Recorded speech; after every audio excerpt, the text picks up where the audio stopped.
compartilhar com vocês, tá certo?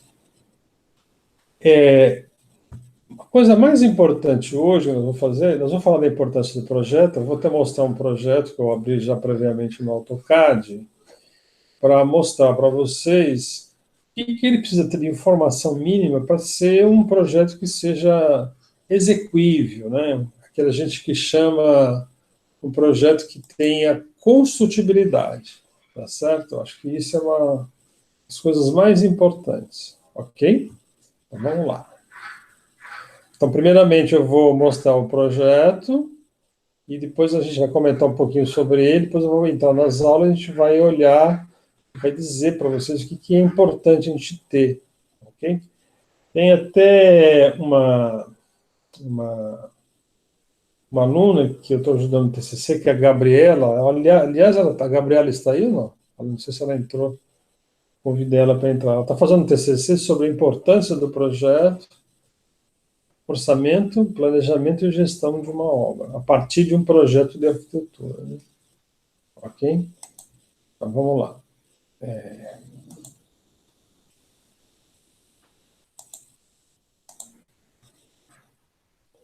Então, eu estou compartilhando isto e vou mostrar no card aqui o que eu tenho. Conseguindo ver, moçada? Hein? Tá dando para ver sim. Tá sim. Olha só. Esse é um projeto relativamente pequeno, né? Você vê que só pelo tamanho é pequeno. Aí vocês vão observar que tem duas coisas importantes aí. Né? Antes de eu entrar no projeto, vou dar aqui um zoom aqui, ó, tá vendo? Ok? Aqui tem um que a gente chama de... Deixa eu entrar no modo aqui, fica melhor vocês enxergarem. Peraí, antes disso, eu só mostrar para vocês que esse projeto foi executado pela Alphaville, né? O empreendimento Alphaville de São José dos Campos, do grupo Gafisa. E o escritório é esse Lourenço Sarmento aqui. Eu trabalhei um tempo na Gafisa, né? Ok? Então, esse projeto tem uma planta baixa, né? Ok? Tá certo? E é um empreendimento, é um projeto executivo de arquitetura e é, na verdade, uma espécie de uma entrada, de uma guarita do condomínio de alto padrão lá. Bom, aqui, na verdade, eu tenho aqui, a gente chama de tabelas de acabamento, né? Então, eu vou entrar no modo aqui, porque o projetista escolheu esta cor, que não é uma cor muito boa para a gente mostrar no layout. Então, aqui, ó, a primeira coisa que a gente tem, eu costumo dizer isso, que vale a pena vocês terem isso em mente, que o projeto não pode ser mudo. Ou seja, ele tem que ter informações que complementam a minha planta baixa. Ok, o meu projeto aqui, ok? E quais são as informações que complementam? Eu tenho os acabamentos, né? Aqui no caso de paredes, que é o triângulo, e aqui ele está falando que é na fachada, o triângulo 1, parede para revestimento em capas de tijolo maciço, tijolinho aparente. Aí tem argamassa para pintura e assim vai sucessivamente. Aí ele entra nos pisos, ok? Ele sempre localiza uma coisa que é boa, pessoal, para vocês, se você trabalha com projeto, localiza onde que está a área, de onde que é esse número 1, que área que é essa? A área externa. Então, uma pavimentação do padrão Alphaville, ok? Aí o estacionamento, piso paralelo em pedra de sentido transversal. Então ele vai especificando isso, os pisos, o rodapé, que é essa simbologia aqui, e vai também falar dos peitoris, dos vãos das esquadrias, né? Aqui é. Ó, portas, vão luz, aí fala o tamanho da porta, os padrões convencionais, aí fala janelas, J2, J3, J4, J5, e aqui tem umas notas que é importante, ele indica o que a cada simbologia representa, etc. Então, você vê essa simbologia na planta, você vai ver que é o número da janela e o número do peitoril. Né? Aqui é da soleira, o número da porta e o número da soleira. Né? O número do desenho e o número da prancha correspondente. Ok? Então, quando você tem uma informação dessa, o que, que acontece com o projeto? O projeto fica completo, né? Você pega um projeto de arquitetura que ele tem informação. Aí você vai no projeto, que é essa planta baixa, a área de apoio, né? Você tem aqui um controle de acesso, tem uma guarita, um cadastro, aqui tem outro ambiente, né? Que é o vestiário feminino, masculino, e aqui ele pôs um quadradinho que ele pegou as áreas molhadas, ele amplia isso, faz o detalhamento disso, tá certo? Ok? E aqui também o lavável, tudo que é área molhada ele amplia, refeitório e tal. E aí ele vai colocando o nome dos ambientes, aqui o pé direito 217, aqui esse NO, vocês sabem o que significa, pessoal? No osso, talvez? Nível do osso, ou seja, é um nível sem acabamento, sem o piso, ou seja, é o pé direito lá do piso rústico, do contrapiso até o teto lá, ok? É o nível do osso. E aqui é a cota do nível, né? Ok? Então é o piso acabado aqui, PA é piso acabado. E aí ele tem as cotas no sentido transversal, né? E no sentido horizontal, vertical e horizontal, ok? E tem todas as chanelas indicadas, inclusive aqui no banheiro tem até a marcação do desnível, que é um ambiente lá, que a gente lava, né, para que a água não venha para o ambiente aqui, né? Todas as portas são indicadas, aqui tem o detalhamento do batente, e uma coisa que a gente observa, pessoal, é que ele tem aqui, ó, ele tem uma chúria, e mostra, e cota, isso é um erro clássico em projetos que a gente tem. Ele mostra para a gente que a espessura da parede é 14 e não 15. Por quê, hein, pessoal?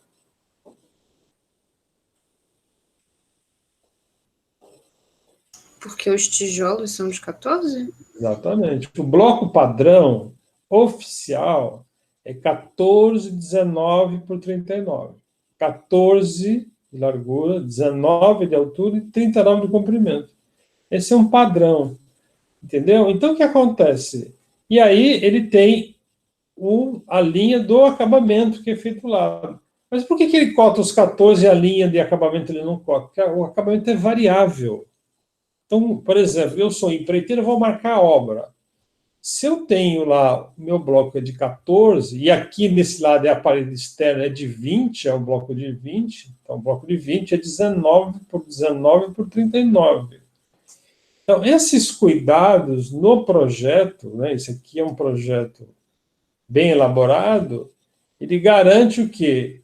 Construtibilidade, ok? E aqui, ó, vocês estão vendo, ele lança o pilar e marca com o pilar aqui, ó, ok? Ou seja, é um projeto que está compatibilizado com o projeto de estrutura. Então, por que a gente está falando isso? Porque se eu pego para orçar um projeto desse tipo, eu vou orçar esse ambiente aqui. Eu já sei a área, já sei o pé direito, eu coloco numa tabela auxiliar, eu saio todos os acabamentos com muita facilidade. Nós vamos mostrar isso para vocês. Depois que a gente fazer o levantamento da parte de acabamentos, da parte da infraestrutura, ok? Ficou claro isso? Então, isso não quer dizer que esse projeto é o melhor projeto, enfim, mas ele tem uma representação que é interessante e importante como qualidade que se tem. O que acontece hoje?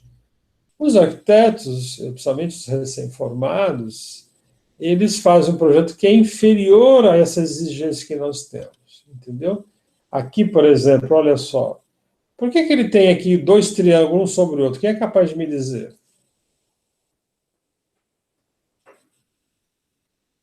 A parede tem dois acabamentos. Exatamente, dois acabamentos, entendeu? Na sequência, o primeiro acabamento é o 1, o outro acabamento é o 6, tá certo? Né? E ele indica aqui, ó, esse acabamento desse lado aqui, ó, esse detalhezinho aqui. Então, essa linha vem aqui e entra aqui e é o mesmo acabamento daqui e daqui. Aqui já é outro acabamento, é o 4. Ó. Então, esse rigor faz com que o projeto tenha uma qualidade, e para quem for fazer a obra, para quem for fiscalizar a obra, tenha aí um instrumento que garanta a qualidade. Eu costumo dizer, pessoal, é o seguinte, que por trás de uma boa obra sempre tem um bom orçamento, que por sua vez teve um bom projeto.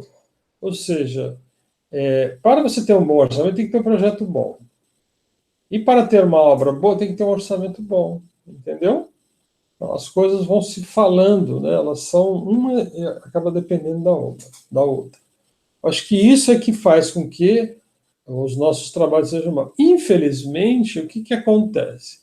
Isso não é uma coisa do Brasil, é uma coisa da América Latina mesmo. Os latinos não valorizam a importância do projeto. Tá certo? E é uma pena que isso ocorre, porque o projeto é do trabalho que envolve uma obra que é desde o início do projeto, a sua concepção, o estudo preliminar, até o projeto executivo, o orçamento preliminar, orçamento sintético, orçamento analítico, e depois o próprio planejamento e o gerenciamento da obra. Tudo isso vai ajudar com que a obra seja feita no menor tempo possível, com a maior qualidade possível. Como a gente não valoriza o projeto, né? Às vezes você vai numa obra e não tem nem plano hidráulica, nem de elétrica, então você acaba fazendo as coisas do teu jeito, ou do jeito do empreiteiro, que é um pouco mais grave, inclusive. Né? Não, porque meu empreiteiro é bom, ele sabe fazer, etc, etc. Então, essas coisas é importante. Aí, eu posso perguntar assim, mas por que os arquitetos não fazem esses projetos nesse nível para os clientes? Alguém é capaz de responder? Por que eles normalmente fazem assim, com esse nível de precisão? Silêncio absoluto? Porque muita coisa do muda. trabalho, Não entendi, cortou. por conta do trabalho que dá. Exato. Pouco preço. Então, assim, existe uma relação de trabalho e preço, não é verdade? Então, o arquiteto pode falar, bom, se eu fizer isso, eu não vai me pagar. Entendeu? Aí você faz um trabalho que é inferior. Aí o cliente fala assim, eu não vou pagar, o trabalho dele ele é incompleto, não é detalhado, então gera o que a gente chama de ciclo vicioso. Esse ciclo vicioso faz mal para a gente. Nós é que perdemos, os arquitetos é que perdem. Já aconteceu comigo, o cliente falou, mas eu fiz uma cotação de preço, o outro cobrou X. Fala, tá bom, vai fazer com o outro. É duro a gente fazer isso, principalmente quando a gente está precisando de trabalho. Entendeu? Mas se você não se valoriza, quem que vai se valorizar? Então, se você pega um exemplo simples, uma reforma do apartamento, né? Um apartamento pequeno, sei lá, de 80 metros, aí fazer uma reforma, cozinha e banheiro, e uma coisa na sala, lá, alguma coisa básica. Aí você faz um projeto pequeno, mas detalha para o cliente direitinho, mesmo que ele, a princípio, não te remunere bem, ele vai valorizar, pô, olha que legal, o cara me fez isso. Tem uma lista de material, tem uma tabela de acabamentos, tem todas as informações necessárias. Com isso, você ganha credibilidade, né? E a credibilidade é a grande ferramenta para impulsionar vocês no negócio de vocês. Se faz aquém do necessário, né, alguém vem apontar o defeito. Então, não é bom isso, né? Ok? Esse é um problema que persiste. Então, nós temos que valorizar nosso trabalho. E, às vezes, o cliente fala assim, você dá para você fazer uma plantinha para mim? Quando o cara vem com essa conversa, eu nem continuo. Eu falo, eu não faço planta, não faço projeto. Se quiser um projeto, eu te dou orçamento. Se você topar o orçamento, eu me toque. Senão, não. Vocês entendem o que eu estou falando? Alguma dúvida? Tudo claro, hein? Tudo claro. Então, olha só, pessoal, desculpe a insistência, mas se vocês não aprenderem a valorizar o trabalho de vocês e fazer um trabalho com qualidade, e aí alguém de vocês, professor, mas eu não sei fazer isso. Então, você não sabe aprender, entendeu? Mas isso me dá trabalho, eu gasto muitas horas. Então, vende ter um preço maior. Entendeu? Mas você tem que mostrar para o cliente que você faz desse jeito. Né? Estou dizendo para fazer igual o meu aqui, ou desse, que não foi nem eu que fiz, é da Gafisa. Entendeu? Né? É para vocês ter um nível de excelência. Entendeu? Ok? Tem um meu orientador do mestrado lá na FAUSP, em São Paulo, ele falava assim, não importa para que nível você opere. Você pode fazer projetos lá para a periferia da cidade. Pode fazer para só reforminha de apartamento, pode fazer casinha pequenininha, não tem problema, mas tem que fazer com excelência. Essa aqui é a diferença. E por que eu estou falando isso aqui? Porque vocês estão para encerrar o curso, estão na fase final de aprendizado, né? Ok? No começo, vocês vão trocar moeda mesmo, né? Você vai cobrar X e as horas técnicas suas vão estar mais ou menos batendo. Às vezes você vai trabalhar até um pouco mais e receber menos. Isso faz parte do negócio. O que não pode fazer parte é fazer isso sempre. Você tem que aprender, valorizar, descobrir quanto custa a sua hora técnica para poder ir evoluindo e fazer produtos com qualidade, que se destaquem, né, com design inteligente, uma qualidade de apresentação interessante, né, para que você construa um portfólio bacana e você ganhe o mercado, né, ok? Que o mercado é muito competitivo, né? Nunca se esqueçam disso. Então tá aqui. Então isso aqui é a ideia de um projeto aí. Vamos ver se eu abro. Acho que tem uma fachada desse prédio aqui, ó, desse mesmo projeto. Eu vou mostrar para vocês, só para a gente finalizar a apresentação.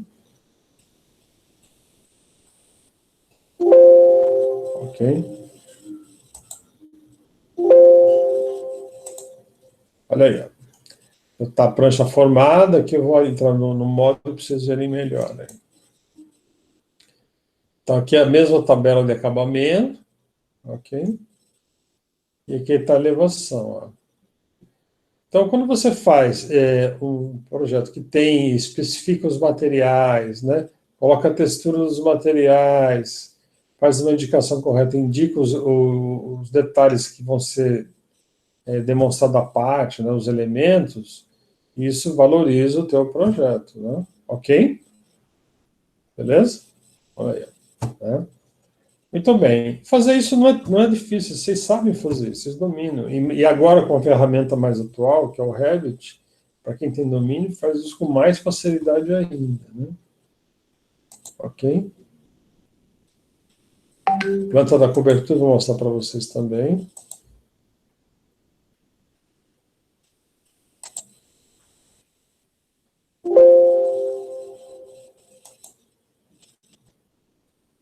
Entrar aqui no... Ah, é a mesma coisa.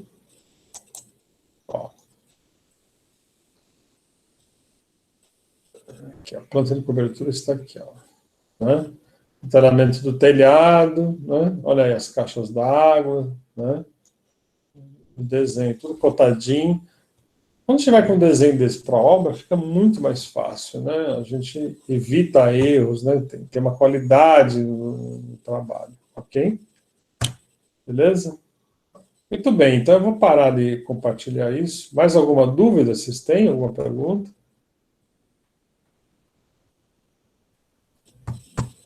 Hein? Não, por enquanto não. Então tá tranquilo. Então, olha só, vocês viram que a primeira coisa aí é a questão da valorização do projeto, da importância da representação gráfica dele, todas essas questões que a gente tem falado. Beleza? Então, agora aqui a gente tem a apresentação da nossa aula, que fala um pouquinho sobre isso, mas de uma maneira mais sistematizada, né? Eu quis mostrar o exemplo primeiro, que acho que fica bacana aí, a gente olhar isso. Ok? Estão conseguindo ver bem aí? Estamos sim. Vamos lá. Sim. Vamos lá. Então, o que acontece? Ó? Na verdade, está falando da importância do projeto para efeito do orçamento. Né? Aí tem um problema que já começa do início, que é compatibilização. Isso aqui, ó, que a gente pode destacar aqui, ó, tá certo? É o que custa mais caro na construção civil brasileira, eu diria mundial, né? Eu acho que o brasileiro da América Latina, de modo geral, é bem mais caro. É o que é a compatibilização. Por que eu estou falando que é a compatibilização? Porque quando você tem um projeto de arquitetura que não está compatibilizado com a estrutura, nem com a hidráulica, nem com a elétrica, a chance de ter vão ser enormes, são muito grandes, tá certo? Né? Então, e o Brasil perde muito dinheiro em desmanche e faz, desmanche e faz, desmanche e faz. Isso acontece com as obras pequenas, de médio e grande porte, tá certo? Então, esse é um problema sério, um problema de gestão mesmo e problema de projeto também. Inicialmente começa no projeto. O projeto já é errado desde o início do processo, entendeu? Ok? Então, esse é um dado importante, tá certo? Vamos lá. Então, com o projeto em mãos, nós utilizamos 4 critérios para elaborar o orçamento. Conhecer a especificação dele, a parte de quantificação, precificação e avaliação do próprio orçamento, né? Então, especificar ajuda a manter, entender a importância do projeto. Precisa conhecer o projeto, entender e estudar ele. Quantificar é tirar quantitativos do projeto. Se vocês fizerem um trabalho aí, tivesse um projeto feito no Revit, né, com a infraestrutura feita no Revit, seria mais fácil tirar esses quantitativos, tá certo? Então, a gente precisa, para quantificar todos os serviços, a gente precisa, em primeiro lugar, em conhecer um pouco de obra, minimamente, para poder quantificar, tá certo? Né, para extrair as quantidades do produto. Mas para que eu preciso extrair? Porque se eu tenho uma residência, no caso de vocês, 200 metros quadrados, eu vou ter pisos, eu vou ter alvenaria, eu vou ter metragem quadrada de telhado, metragem quadrada de revestimento, de materiais de acabamento, etc. Então, eu preciso saber quanto que é essa quantidade para saber quanto custa este serviço. Na hora que eu faço uma lista com todo o serviço, eu vou ter o valor do orçamento. Né? Por isso que eu conheço a especificação, eu quantifico, pego o preço e avalio se o meu orçamento está bem feito. Né? Então, depois, na sequência, tem uma questão da precificação, né? Que é precificar, pegar o preço, cotar as coisas, o serviço, e, além disso, eu coloco em cima desse preço o meu BDI. Ou seja, eu tenho um custo, agora eu vou fazer a obra. Para fazer a obra, eu vou ter que colocar um empreiteiro, um mestre de obra, eu vou ter que ligar a luz, ligar água no local, tá certo? Eu vou ter que gastar com telefone, transporte, gasolina, etc. Tudo isso forma o que a gente chama de BDI aqui, ó, né? Que são inseridos nessa precificação aí na planilha, ok? Ficou claro isso, moçada? Uhum. Sim. Essa é uma coisa importante, lembrando que o ruído da compatibilização é muito sério, né? Bom, então aqui, aí eu tenho aquele projeto, por exemplo, quando eu tenho aqui esses detalhes aqui, eu tenho a casa ser ampliada, a parte da grama, a metragem do deck da piscina, a escada, eu consigo fazer um equivalente aqui com mais facilidade se eu não tivesse nada indicado disso. Nessa é uma área pequena, existe uma relação de proporção. Se eu tivesse uma área muito grande aqui, a equivalente é distorcer em relação ao custo da construção. Ok? E aqui é que te mostra, num projeto simples, que é nesse caso, esse aqui é o exemplo dessa construção. Eu peguei esse pedacinho aqui, ampliei, e aí eu coloquei aqui os acabamentos, pé direito, cotei, pus a linha do telhado, né? Pus as informações de acabamento aí, ok? Tá certo?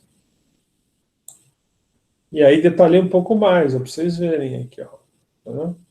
Então, o que vai ser? As minhas paredes, os meus pisos, meu teto, meu rodapé. Eu acho que isso é legal a gente ter isso. Né? Facilita muito a gente ter efeito de orçamento. Né? Professor, só Uma pergunta. O projeto que eu peguei não tem a especificação dos acabamentos. Mais pra frente vai dar Sim, problema? exatamente. Não, a gente não vai orçar até os acabamentos. A gente não vai fazer o orçamento da infraestrutura, dos serviços preliminares até a cobertura.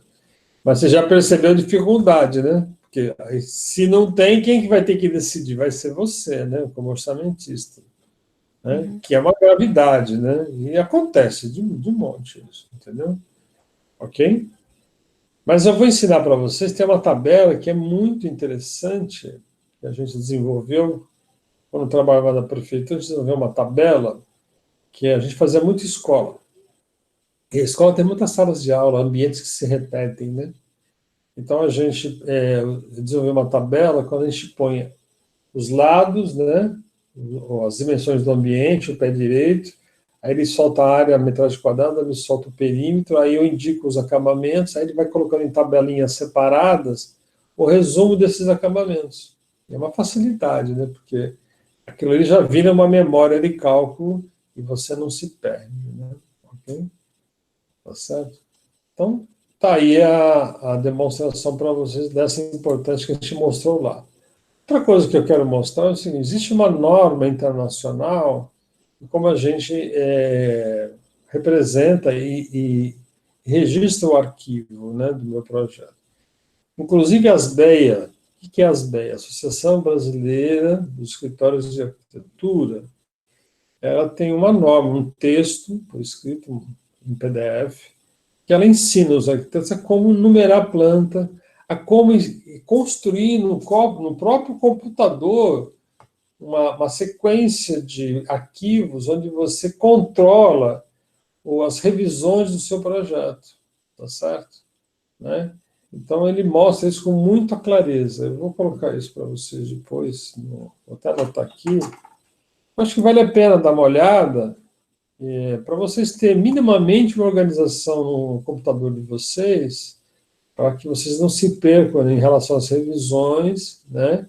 E, de repente, está trabalhando com uma planta que ela está defasada do que a última que você reviu. Às vezes acontece esses erros. Então, normalmente, você tem aqui o nome do cliente, se é arquitetura, se é hidráulica, se é elétrica, aí se é projeto executivo, projeto básico, aí você fala da planta, você fala do lugar que é essa planta, se é do térreo, do primeiro pavimento, e fala a revisão e fala qual é a extensão do arquivo. Parece uma bobagem, né?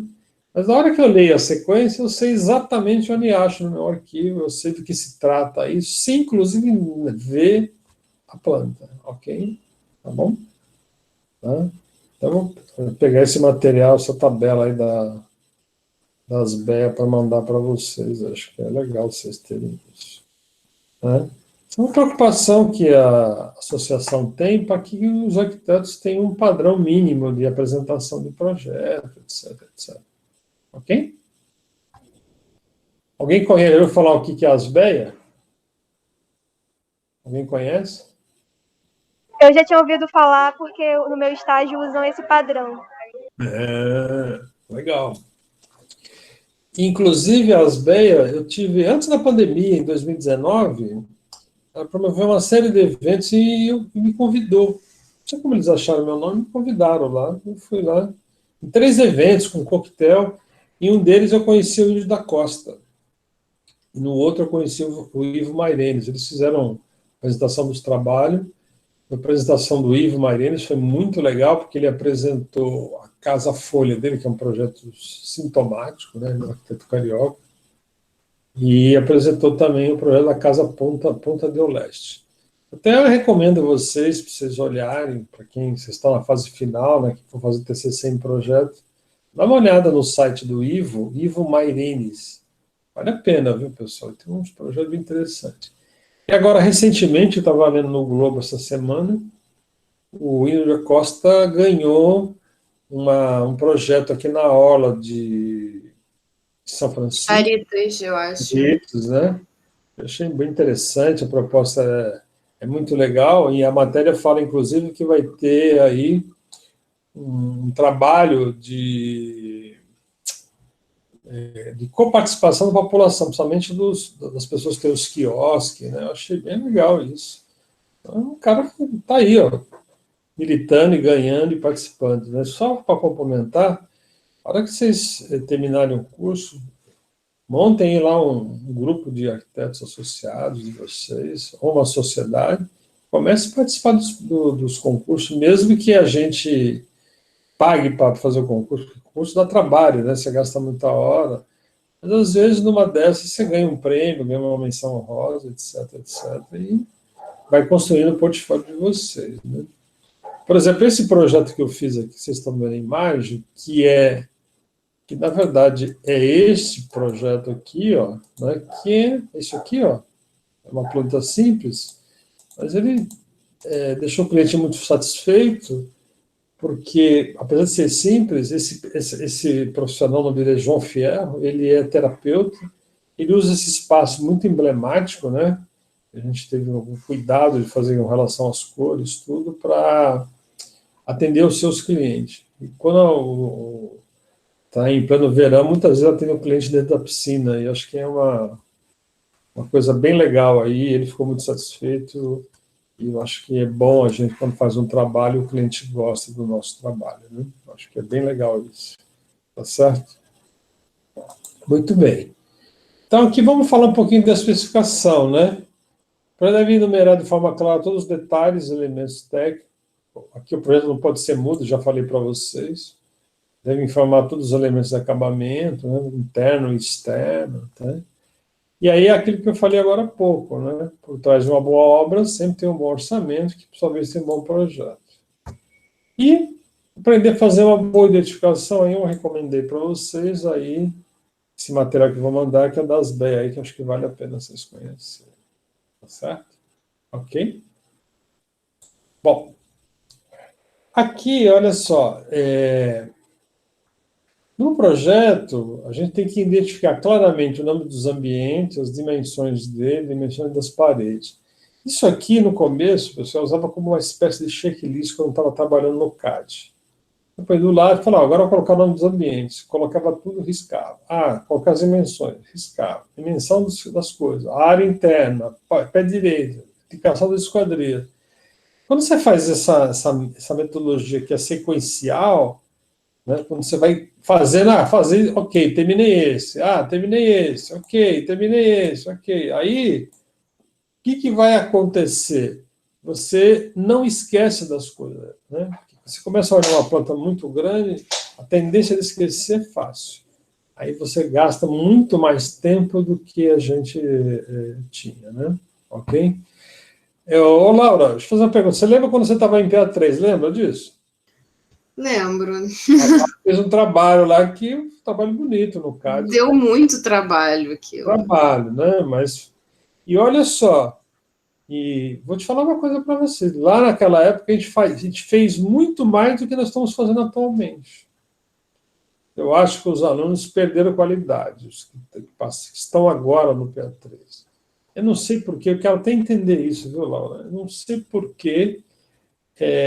Lá atrás, os alunos davam conta de um programa mais extenso. Assim, honestamente, a gente deu conta, eu virei noite, foi tipo uma das primeiras vezes na faculdade que eu virei noite. Tem muita gente também que tá desanimada, né, Ivone? Eu mesma tô desanimada com várias disciplinas, agora, pelo menos na pandemia. Sim, é o problema da pandemia, né? Eu acho que essa falta da relação humana faz a diferença. Eu também estou muito desanimado, mas a gente tem que tomar uma pílula de ânimo, porque senão não vai, né? Entendeu? Tem dia que você quer enfiar o cobertor na cabeça e que o mundo passe, né? Mas não é bem assim. É difícil, a gente entende isso. Mas, assim, a gente tem que fazer um esforço para ter paixão, né? Para desenvolver essa paixão. Mas, assim, eu percebo o seguinte, olha só, e fico preocupado e falo isso para vocês. Nós temos uma quantidade grande das grandes capitais formando arquitetos todo ano, né? Só não, sei lá, se você pegar o estado de São Paulo, deve ser mais de 100 mil que formam. Acho que o Rio de Janeiro um pouco menos por ano. Eu não sei esses números exatos, né? Mas é uma quantidade. Então, a gente tem que trabalhar forte para ter competitividade, para poder chegar lá, né? Ok? É isto. Né? Mas, enfim, a gente vai trabalhando. Acho que vale a pena a gente fazer um esforço. Eu entendo o processo da pandemia, é muito ruim mesmo. Por isso que a gente também é mais flexível. Nesse período, a gente está sendo mais flexível. Tá? Mas antes de entrar a pandemia, em 2019, você fez quando, Laura? Lá? Foi em 2018, 2017? Não, eu entrei em 2017.1 e aí eu fiquei um período sem puxar projeto. Eu não puxei PA2 direto. Eu acho que foi 2018. 18.2 deve ser. 2019.1, talvez. Acho que é isso. Então, aí depois, acho que as próximas turmas suas já eles tiveram menos trabalho, o que eu acho que é uma pena. Apesar de você ter virado à noite, acho que vale a pena esse adensamento do conhecimento. Né? O teu projeto foi um dos bons, dos melhores. Né? Ok? Vamos lá. Então, aí tem toda essa indicação que eu falei para vocês que vale a pena ter esse cuidado, né, de a gente não se perder. Né? Na verdade, o que a gente precisa em relação ao projeto é que ele seja qualificado. Essa que é, né, que tem uma pessoa que qualifique o projeto, que tenha qualidade. Né? Por isso que é importante definir materiais de acabamento, né, em todos os compartimentos, né, ok? Fazer tabelas de acabamentos, que é o caso que tem lá na lateral do projeto, né? E, além disso, o memorial descritivo, né? E o próprio caderno de encargos, que a gente vai falar em seguida, né? Ok? Essa é aquela tabela que nós já vimos lá no próprio CAD, né? Essa aqui é uma reprodução, vou repetir isso, tá certo? E o memorial descritivo, aí é um problema, porque ele é exigido em concorrências públicas e as pessoas fazem por fazer, tipo Ctrl-C, Ctrl-V. Né? Lá na prefeitura que a gente trabalhava lá em São Paulo, o que acontecia? Tinha lá várias escolas diferentes, ela pegava o memorial e punha para todo mundo igual, mas as escolas eram diferentes, né? E aí dava muito problema na hora da medição, as empresas ficavam pleiteando, porque o memorial não falava isso, mas você está pedindo isso aqui no orçamento. Então, isso é muito complicado quando não existe a compatibilização do memorial com o que está escrito no projeto, aquelas tabelas auxiliares. Então, precisa ficar atento. Lembrando que o memorial ele qualifica o projeto. Né? É tudo aquilo que a gente não consegue desenhar, a gente tem que pôr por escrito como vai ser, como será feito e tal. No fundo, é um resumo das especificações técnicas do memorial. Ele pode ser para venda, para propaganda, registro de imóvel, etc. E deve ser sempre ajustado ao orçamento. Não sei se vocês sabem, mas tem softwares da Pini, Volare, né, que é o Volare que é da Pini, tem o Cienge também, que é um software de orçamento muito interessante. Eu já utilizei o Cienge. Ele é vendido por etapas, por módulos, né? E tem um módulo lá que a hora que você lista o orçamento, ele automaticamente gera um memorial escrito. E esse memorial você pode editar. E no memorial está escrito o que você... a técnica de execução daquele trabalho. Pô, é muito interessante isso, né? Então, você vai fazer, por exemplo, serviço, alvenaria de bloco de concreto de 14,19 por 39. Aí o memorial fala assentamento de bloco de concreto de 14,19, feito com argamassa mista, de cimento areia, balibororó, conjunta tal. Ele vai descrevendo o que você vai ter que fazer. Então, não tem como. Não dá para o empreiteiro falar que não sabia. Vocês entendem? Por isso que ele é interessante nesse aspecto. Né? Ok? Bom, o caderno de encargos, muita gente acha que é encargos sociais, não tem nada a ver com encargos sociais. É um conjunto de especificações técnicas, um conjunto de normas, de regras feitas basicamente por quem contrata vocês. Vou dar um exemplo para vocês.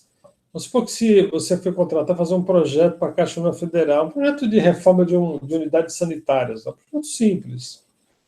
Aí ela vai te dar um caderno de encargos. Ela vai dizer como que vai ser feita a contratação, como que a execução deve ser obra, quem vai ser fiscal da obra, como ela vai controlar o serviço e a qualidade da obra. Então, quem faz o caderno, normalmente, é o contratante, é uma instituição, né, que existe. Né, e ele serve para garantir qualidade da obra. E ele é esse caderno de encargos, ele é genérico, ele serve para todas as obras de um banco, por exemplo, ou de uma indústria, por exemplo. Entendeu? Então, e é importante a gente conhecer isso, porque você vai fazer uma obra lá, na indústria, principalmente na indústria, você não consegue trabalhar full time, porque você tem que parar, a indústria está trabalhando, você não trabalha o tempo inteiro, você tem que esperar o horário de pico sair para poder desligar a máquina que você trabalha, enfim, tem várias interferências. E o caderno de encargos fala sobre isso. Inclusive, você tem que fazer um processo que a gente chama de integração. Você ganhou uma concorrência numa indústria, assinou um contrato ou uma ordem de serviço, normalmente é uma ordem de serviço, você vai lá para trabalhar, você não trabalha na primeira semana, é todo dia com reuniões, junto com o pessoal de segurança do trabalho, fazendo uma integração com vocês, o que vocês podem fazer ou não em relação ao pátio, ao ambiente fabril, entendeu? Uma outra vibe, uma outra coisa. E é bom essa experiência porque projeto para a indústria, que é um segmento que muita gente não dá bola, né? Acho que é uma coisa de menor valor, ela tem uma capacidade de remuneração que muito mais do que um projeto de uma residência, por exemplo. Dar um exemplo para vocês, pegar lá e fazer um laboratório, uma ampliação do laboratório, ou ampliação dos escritórios de uma indústria, ou da cozinha de uma indústria, por exemplo. São projetos interessantes, e a gestão da obra também, né? Então, são coisas que dá para você ganhar um dinheiro bem legal. Muita gente, às vezes, despreza esses segmentos aí. Tá aí uma dica para vocês. Ok? Então, esse caderno de encargos, ele é geral e serve para diversas obras. Enquanto a EIT chama especificação técnica, é uma especificação específica daquela determinada obra. Então, aquela obra vai ter revestimento lá na sala ou na cozinha, com porcelanato de 1,20 por 1,20, né? Que está sendo utilizado. Ok? Beleza? Alguma dúvida, pessoal? Tranquilo? Tranquilo. Olha só, para falar em piso e porcelanatos, eu ganhei uma viagem à fábrica da Porto Belo. Vocês não acreditam como. Apareceu uma newsletter que ia ter um lançamento, uma festa de lançamento da Porto Belo, aí me inscrevi com essas, como chama? Nessas lives, né? Mas fui lá, me inscrevi, comecei a assistir, eu sempre gostei dos produtos deles, fui assistindo. Aí o CEO falou que quem tivesse presente assistindo, que se cadastrou, que entrou na live, ia ter um sorteio para conhecer a fábrica lá. E eu fui uma das 5 pessoas que foram sorteadas. Achei muito curioso isso, eu estou louco para ir, né? Para conhecer o ambiente fabril da Porto Belo, lá em Santa Catarina. Só um detalhe aqui importante, a gente participar das coisas, né? Às vezes você nem espera e acontecem essas coisas. Ok? Vamos lá.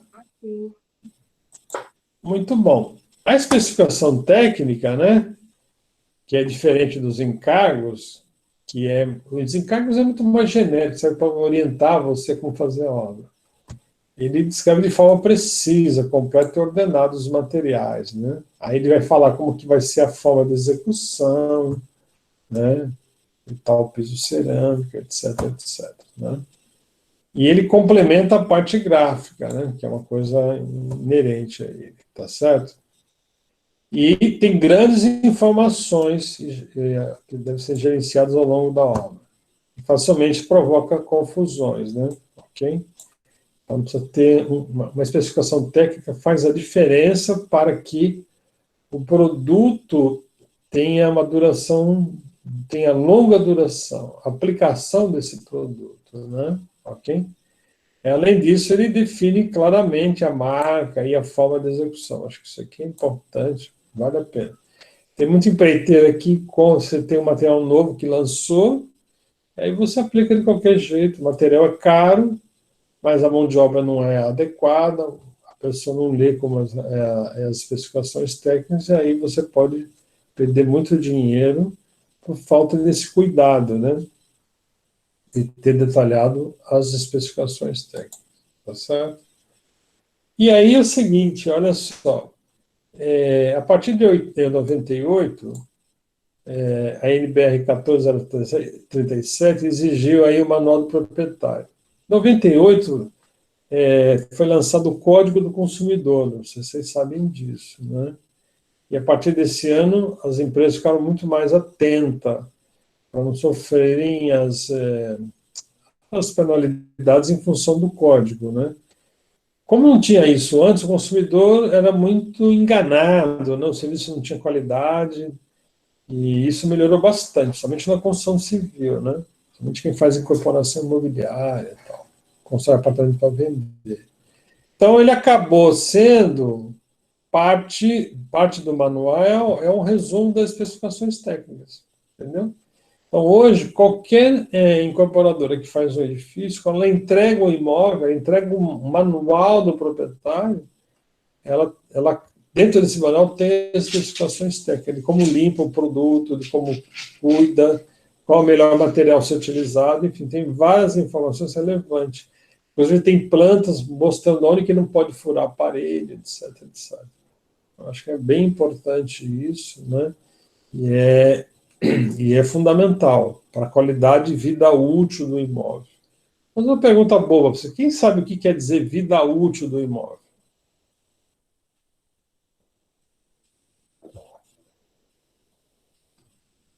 Hein? Quem se arrisca? Hein, pessoal?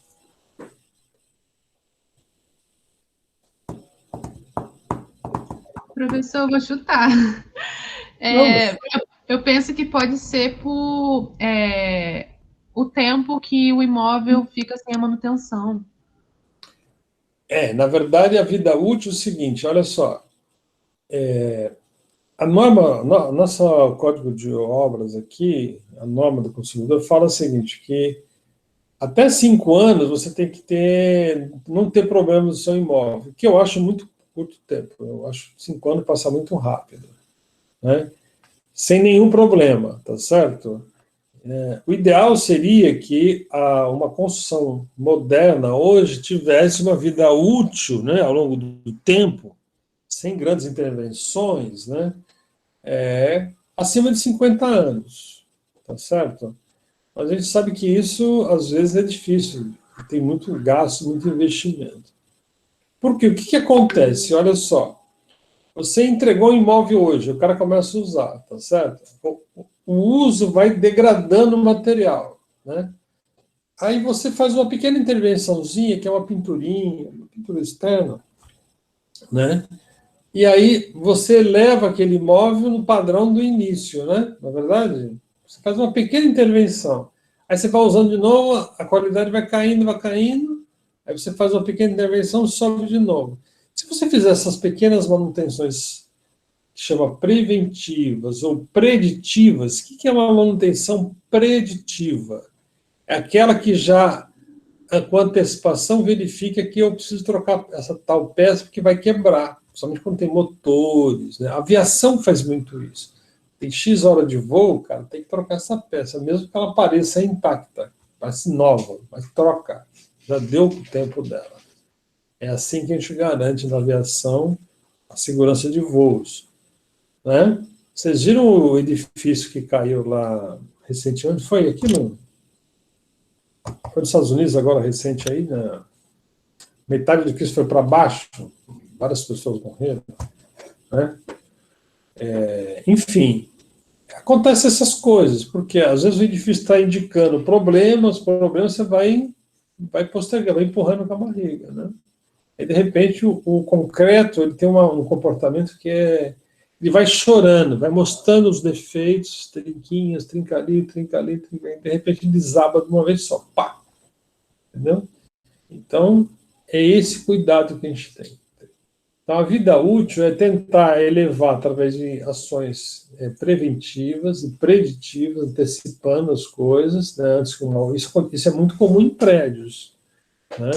Você fazer algumas as atitudes a cada tempo, por exemplo, fazer uma revisão geral nos cabos de elevadores, nos motores, nas bombas de recalque, etc, para evitar isso. Então, você começa a elevar a vida útil. Mas aqui no Brasil, a nossa vida útil é muito baixa. Entendeu? Os fabricantes dão no máximo, fabricante de impermeabilizante que eu conheço bem, eles dão no máximo 5 anos. Entendeu? Que é uma coisa cara, se você gasta muito dinheiro para impermeabilizar e o cara te dá só 5 anos, é alguma coisa errada, né? Ok? Muito bem. Além disso, nesse manual aí, eu tenho o tal do as-built. O que é o as-built, pessoal? Quem é capaz de falar? Júlia, Matheus. Professor, o as-built é quando a gente faz alterações na planta de acordo com o que é feito na obra? Na verdade, é o registro das alterações. Por exemplo, eu fiz um projeto hidráulico que a minha prumada passava bem aqui atrás. Aí, por uma razão técnica, mudou a posição da prumada. Foi lá para aquele canto, mudou 1 metro de posição.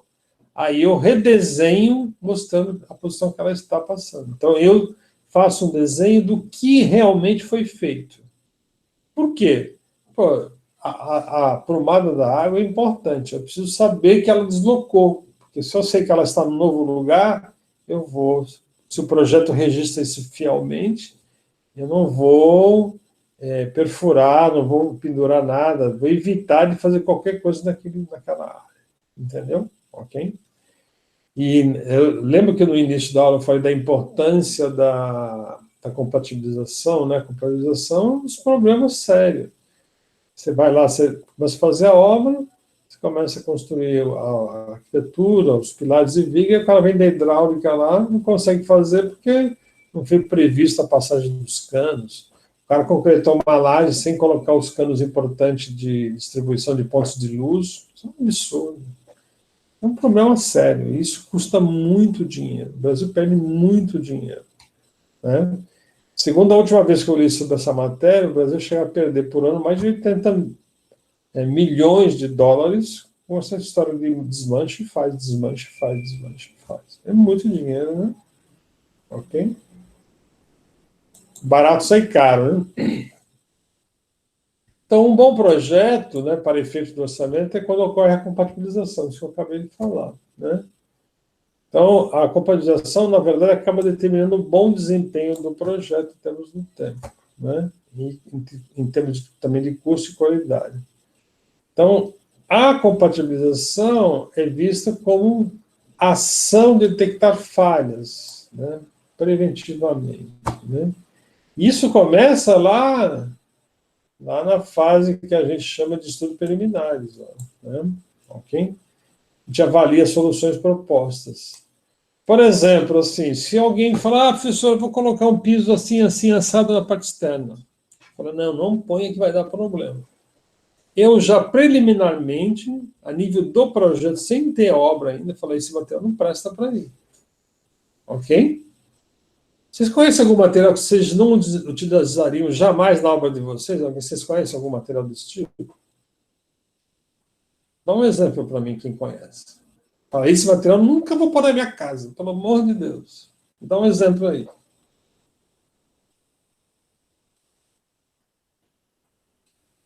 Quem é capaz de falar um exemplo?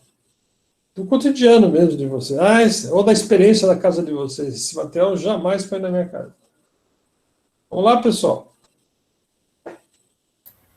Piso branco no banheiro ou na cozinha. Jamais. Exatamente. Foi o que eu fiz aqui na minha reforma, Gabriel. Tirei meu piso, que era não era branco, era um bege lá, pelo amor de Deus. Troquei aquilo, cara. Fiz um porcelanato, num tom mais cinza. Outra coisa que eu fiz, ranquei. Aqui tem umas pias aqui do banheiro que eram de mármore branco, né?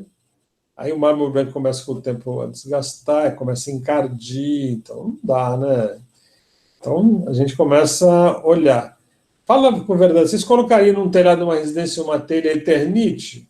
Ou uma telha de fibrocimento? Não, né? Ninguém é maluco de fazer isso.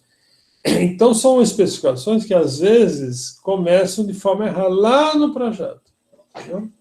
Então por isso que é importante conhecer os fabricantes, conhecer os produtos, conhecer os showrooms, né, visitar, ficar antenado com essas coisas, né, para ver o que estão produzindo de melhor qualidade e tal. Ok? Quem já utilizou, já ouviu falar do sistema PEX aí? Alguém sabe? A Giovana, por exemplo. Eu vou falar de sistema PEX, Giovana? Ou a Gabriela? Ou o Bruno? Não, professor, nunca ouvi falar. Então, olha só, o sistema PEX, na verdade, é um sistema de hidráulica que é um tubo com outro tubo dentro. Esse tubo é um tubo flexível e o outro é um tubo mais fininho. Então, por exemplo, se eu tenho um revestimento de mármore de Carrara, lá da Itália, que eu pus lá, eu vou passar as tubulações por trás desse mármore, que são peças enormes, assim, que revestem a parede inteira, né? São altamente sofisticados, né? Que a gente usa em apartamentos de alto padrão. Você, quando dá um vazamento no cano, você não vai quebrar o mármore da mulher, né? Então, existe uma central de comando, deu um problema, você puxa essa mangueira que está dentro de um tubo, você troca ela, se tiver algum problema de vazamento, alguma coisa assim. Então, esse é um sistema que as construtoras usam muito, são kits prontos de hidráulica elétrica que usa na cozinha, que usa nos banheiros atualmente, e que é de fácil manutenção. Você não precisa arrebentar a parede com um ponteiro para trocar um tubo. Vocês entendem isso? Agora, a gente não usa nos projetos residenciais, né? Ainda com o sistema antigo. Abro, rasgo a parede, ponho lá o tubo de PVC, chumbo ele, né? E aí põe um azulejo novo, um piso novo lá, um revestimento novo. É para você ter vazamento, você tem que quebrar, ir atrás lá de uma loja que vende um cemitério dos azulejos, ver se acham igual. Isso é um problema, cara. A gente tem tecnologia para isso, mas a gente não conhece, às vezes nem aplica, né? E o cliente muito menos, né? Ok? Tá bom? Professor, esse sistema no Brasil é muito caro? Não, ele já tem muitos anos já, só que as pessoas não utilizam. A pessoa não conhece. E ele tem uma vantagem, quando ele faz aqui a curva na parede, a tubulação, ele faz com um grau bem pequenininho, né? A curva dele é um raio bem pequeno, acho que 10 a 15 centímetros de raio. Então, ele faz a virada na curva, na parede reta, no ângulo reto, com tranquilidade. Só procurar na internet o sistema PEX. Os apartamentos usam já. Na Gafisa, eu conheço que a gente usava isso bastante. E evita problema. Deu problema lá, não sei o que, você vai lá, o cara vai lá e solta lá uma coisa, puxa a coisa para outra nova, acabou. Não quebra nada. Entendeu? Ok? Muito bem. Então, a gente precisa ficar antenado com essas coisas para poder, inclusive, projetar melhor, conhecer as técnicas novas. Né? Ok? Assim, ó, na compatibilização, eu tenho que avaliar as soluções que eu estou propondo, compatibilizar nas fases de estudo preliminar, de projeto executivo, e fazer uma integração das soluções e das especificações técnicas, né? Ok? Bom, aí eu tenho os problemas complementares, que é o problema de desestrutura, né, que são esses aqui, né? Parte de hidráulica, elétrica, elevadores também, que são importantes, essas etapas aqui, ar-condicionado e tal. Então, eu preciso ter aí uma coordenação importante, né, dos projetos.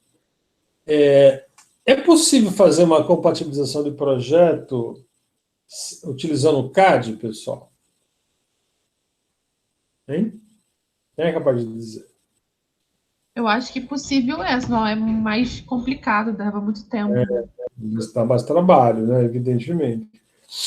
No Revit, a gente faz isso com mais qualidade, com mais tranquilidade, né? Lá no CAD tem um comando que chama XREF. Se a gente aprender a usar esses comandos, a gente já ajuda bem, né? Alguém conhece, ouviu falar do comando XREF? Sim, tem escritórios, inclusive, que já pedem para você saber usar o XREF e no YouTube tem gente sempre ensinando. Exatamente. Vale a pena conhecer isso, né? Então, olha, por exemplo, eu já fiz muito projeto hidráulica, então o cliente, manda a arquitetura para mim aí. Eu venho aqui e faço. Quando eu abro aqui, eu abro um arquivo novo e dou comando XREF. Eu vou lá e atacho, né? Faço um atachamento. Eu pego aquele arquivo e ponho por trás. É como se a minha tela desse projeto novo tivesse por trás o projeto antigo. Né? E no meu projeto é como se eu tivesse uma manteiga em cima. Eu vou usando as referências de baixo, mas sem alterar o de baixo. Se eu terminar, eu posso até suprimir o de baixo. Né? Posso eliminar ele de baixo. E a vantagem aqui se por acaso aquela arquitetura mudar de posição e o cara mandar de novo e eu trocar aquele arquivo, quando eu abri o meu, ele falou, olha, tem uma parede que foi mudada a posição. Você quer atualizar? Ele fala assim, do overloaded, de fazer uma atualização, está escrito isso em inglês. Aí você fala que sim, ele vai mudar o que foi mudado lá na arquitetura. Você atualiza o seu. Então, acho que aprender isso ajuda um pouquinho a gente, né? Enquanto a gente não tiver o domínio do Revit, que ainda o Revit não está generalizado, né? O problema dele é isso. Tem uma parte que usa antiga, outra parte que não utiliza, enfim. Ainda tem muitos problemas aí no mercado, né? Ok? Aí, na sequência, eu tenho que a racionalização, a gente torna a construção mais eficiente, né? Ok? Então, se a gente conseguir fazer isso, a gente vai reduzir tempo, custo, né, e dinheiro, e evita desperdício também. Né? Então, uma boa compatibilização, como está escrito aqui embaixo, ela evita desperdícios, né, que é muito importante. Não ficar desmanchando, quebrando viga, abrindo coisa nova, né? Eu esqueci de colocar aqui a caixinha que vai passar a antena, agora quebra a parede que está pronta, que foi pintada. Isso é um problema, né? Isso é muito, muito ruim, né? Mas acontece, infelizmente. Aí eu vou devolver isso para vocês, né? Se isso com a gente acontece nas obras simples, imagina uma obra desse porte aí. Então, assim, quando vocês tiverem oportunidade de visitar outros países, né, mesmo aqui no Rio de Janeiro, ou em obras grandes, visitar e indagar como que é os projetos, olhar os projetos, como que é feita a compatibilização, né? Aí eu peguei esse exemplo de Dubai aí, né?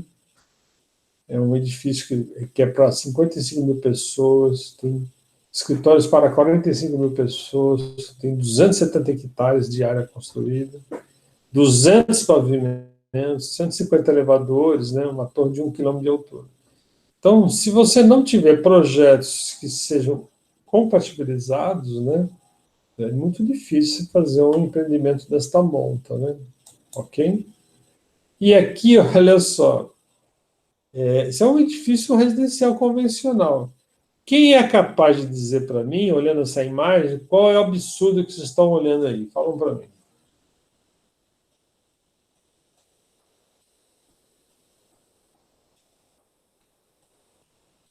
Gabriel, o que você olha nessa foto aí que você olha aí?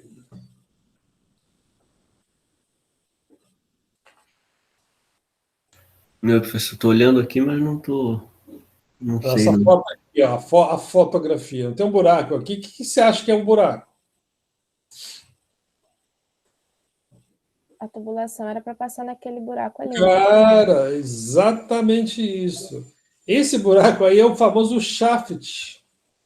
Aí o cara passa as tubulações fora do buraco. Tá entendendo? Olha só como é difícil na obra, né? Ou seja, tem no projeto, o cara deixou buraco na laje e o cara faz as tubulações fora, né? Entendeu? É um problema sério, né?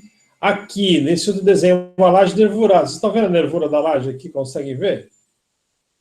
Sim. Tem uma nervura aqui, né? Aí o cara faz toda a parte de esgoto quebrando as nervuras, cara.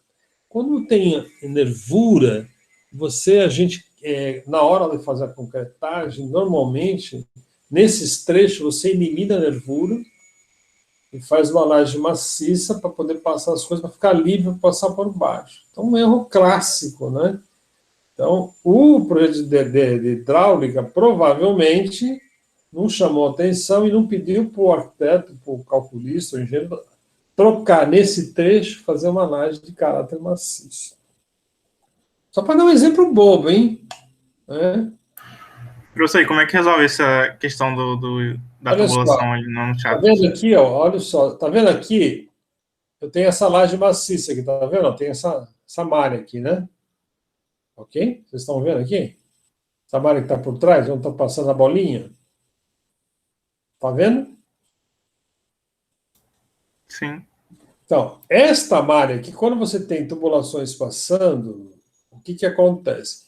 Você tira, lá no projeto de estrutura, você tira as nervuras e faz uma laje maciça, com engastamento de ferragem negativa e positiva, que deixa a parte de baixo livre para as tubulações caminharem.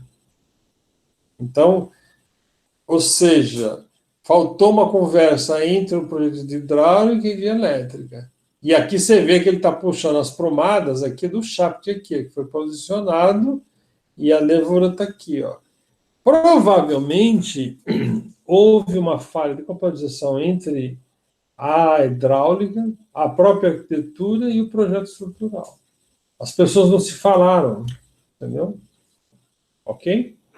Então tem solução e é relativamente fácil fazer isso. Ok? Aqui é outro problema grave, né? Tá vendo? Ó? Eu tenho um pilar aqui e os tubos estão passando em volta do pilar. Quando você tem um pilar aqui, eu vou fazer aqui na minha mão, tá vendo? Na minha caneta aqui, ó. O pilar está passando aqui e eu tenho a laje. Aqui existe um ponto de encontro entre o pilar e a minha laje. Aqui, ó, bem no meio. Onde estão meus dedos aqui. Ok? Nesse ponto de encontro. O que acontece? Quando eu passo uma tubulação beirando o meu pilar, eu fragilizo a estrutura do pilar, que ele está engastado com a laje. Então, isso não é o correto. Isso é uma facilidade de ordem prática. Era melhor eu ter previsto um lugar ou um shaft específico. Né? A gente sabe disso porque se você vai concretar uma laje que tem pilares, você tem lá a própria ferragem, que ela se entrelaça com a ferragem do pilar. Então, é uma solução que, assim, é questionável, né? Ok? Tá certo? Muito bem. Então, tudo isso é problema de projeto, né? E aí você... como que a gente diz isso? Tem um nome próprio para isso? O projeto já tem uma patologia congênita. O que é uma patologia congênita? Já nasce com o projeto. O projeto já é ruim de início. Mais ou menos é o que aconteceu nos dois casos que a gente está mostrando aí. Então, a gente tem que ficar atento, né? Para entender essas coisas, para que a nossa obra saia da melhor forma possível. E tudo começa pelos projetos. Né? Aí vem a parte de quantificação, que é extrair as quantidades do projeto. Né? É uma tarefa realmente simples, vocês vão ver que não é difícil. Eu tenho uma sequência de slides que a gente vai mostrar na próxima aula, que mostra isso com muita tranquilidade, e vocês vão poder aplicar no trabalho de vocês, vai ser super fácil. Tá certo? Então, a quantificação torna-se relativamente fácil, quando o projeto atende às normas de representação, quando o projeto é compatibilizado, evita riscos, em termos de orçamento incompleto, e aí é fundamental para definirmos um plano de contas. Né? O que é um plano de contas de um orçamento? Estudo preliminar, serviços preliminares, infraestrutura, alvenaria, estrutura, né? Aí depois vem lá, na estrutura vem a laje, depois vem cobertura, aí depois vem pavimento, revestimento, esquadria e tal. Tem uma estrutura que a gente chama de EP, estrutura analítica do projeto, que também é a mesma estrutura de execução da obra. Né? É um plano de contas, e aí você tem um orçamento similar àquilo, né? Você não erra, porque você tem um checklist lá. Por exemplo, vou fazer uma obra, um orçamento de uma escola. Você pega um modelo de um orçamento de uma escola, você sabe a sequência, você não vai errar, né? Agora, se você vai começar do zero, provavelmente você vai esquecer de muitos itens. Então, é importante a gente ter aí uma referência inicial. Ah, professor, mas eu não tenho, nunca fiz. Aí liga para mim que se for escola, né? Se for uma residência, eu tenho. E eu vou passar materiais para vocês que vão dar essas possibilidades aí. Ok?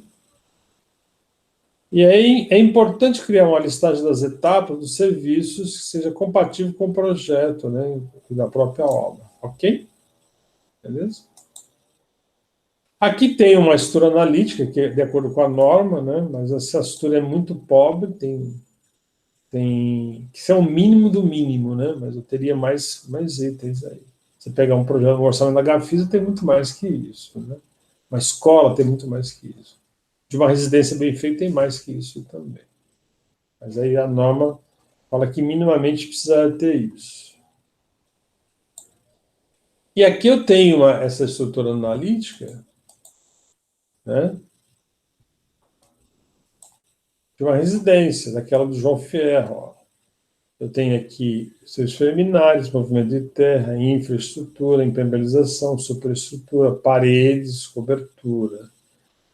Até aqui, lembra que eu mencionei para vocês, se eu somar todos esses itens aqui, se ele chegar a 40%, né, significa que o orçamento está bem realizado. Se eu somar daqui para lá, está bem realizado. Daqui para baixo começam os acabamentos, olha aí. Ó. As esquadrias, instalações hidráulicas, forros, louça, revestimento interno, externo, pavimentos, interno e externo, rodapé, até o serviço. Aqui, ó. Então, essa fase aqui, ó, é a fase de acabamentos. E essa fase aqui é a fase de bruta da obra. Então, isso aqui deve valer no máximo 40%, e essa aqui é os 60% restante. Então, conceito importante, e aí eu diria o seguinte, que até a superestrutura, até essa fase aqui, ó, a gente pode gastar no máximo 20 a 25% desses 40% que eu tenho no total, tá bom? Então precisa ficar atento. E se começar a gastar muito, a estrutura também está superdimensionada, ok? Beleza? Vamos lá.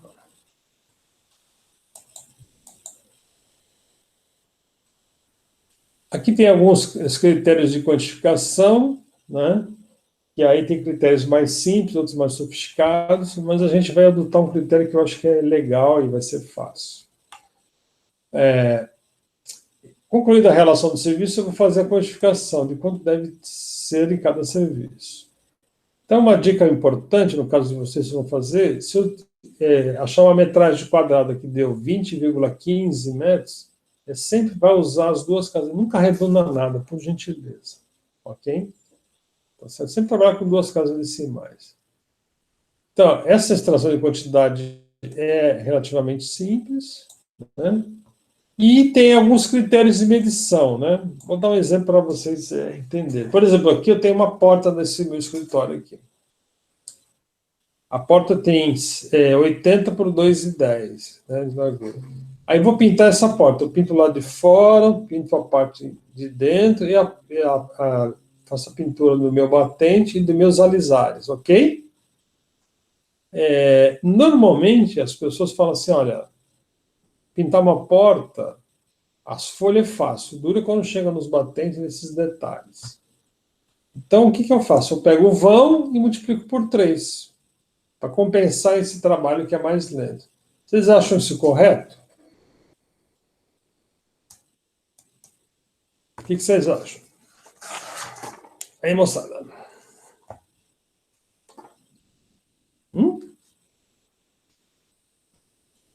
Hein? Alguém não entendeu a pergunta? Pessoal? Eu entendi, mas não sei dizer se é correto ou não, professor. Olha só, vamos fazer uma conta matemática, ó. 0,80 vezes 2,10 de altura. Então, eu tenho 1,68 metros quadrados. Pô, então eu vou pintar 1,68 metros quadrados do lado de dentro, outro de fora. Ah, então, e tem os batentes utilizados, eu vou pegar, fazer uma conta simples, 3 vezes. Então, na verdade, eu vou colocar no meu orçamento 5,04 metros quadrados. E não o valor de 1,68. Vocês entendem isso? Pô, mas professor, mas esquisito. Então, esse raciocínio, ele perdurou por muitos anos. Isso é errado fazer isso. Por quê? Para efeito de mão de obra, ok, de fato o cara tem mais trabalho de pintar o batente do que a folha lisa, que é mais rápida. Mas em termos de tinta, ele não gasta 3 vezes mais. E pode ser inverso. Se eu tiver uma porta veneziana, eu vou gastar mais tinta, porque tem várias venezianinhas, vai consumir mais tinta. Então, o que é o correto? O correto é quanto tempo eu gasto para pintar essa porta, em termos de hora de pintor, né? E quanto eu gasto de tinta em termos de litro por toda essa peça. Então, isso chama coeficiente. Então, a gente mensura isso pelo coeficiente. Então, quando você pega e adota um critério desse, se eu for pintar uma porta, não tem nenhum problema, mas eu pego um edifício, vou pintar 500 portas, e aí eu vou fazer essa conta multiplicada por 3, em termos de horas e de material. Vai explodir o material, vai sobrar material, vai ter desperdício, vai sei lá qualquer coisa. Então, você vai pagar caro. Entendeu? Então, a melhor coisa é fazer por coeficiente. Então, o coeficiente vai dizer, para fazer uma porta, eu vou gastar 0,x hora por metro quadrado. Ou vou gastar 0,22, ou 0,23, ou 0,25, ou 0,30 litros por metro quadrado. É assim que funciona. Ok? Então, aí tem outro cuidado, né? Que é o problema dos vãos, né? Requadramento de vãos. Então, eu tenho uma janela enorme, tá certo? E aí eu vou pintar a parede, ou vou fazer um revestimento, e aí eu vou descontar esse vão, né? Ok? Muita gente fala assim, vão até 2 metros, não se desconta, vãos acima se desconta. Também são critérios assim estabelecidos, né? O que a gente faz quando se trata de obra residencial, que eu vou dar que eu acho que é a melhor coisa que se faz, independente do vão, essa é minha Ivan falando, tá, pessoal? Eu desconto todos os vãos, né? Mesmo pequeno ou maior, porque no frigir dos ovos você vai ter pelo menos a metragem líquida real. Aí, se o empreiteiro quiser dar um preço maior por isso aí, já é o problema dele, entendeu? Não é de vocês, ok? Tá certo? Nesse caso, para a residência funciona muito bem, mas se eu pegar uma situação que é no caso de um edifício, a Gafisa, por exemplo, no caso de alvenaria, de vão até 2 metros quadrados, ela vai vão maiores de 2 metros quadrados, elas vão mostrar. Então, por exemplo, aqui tem um vão aqui de 1 por 1,50, ela desconta, né?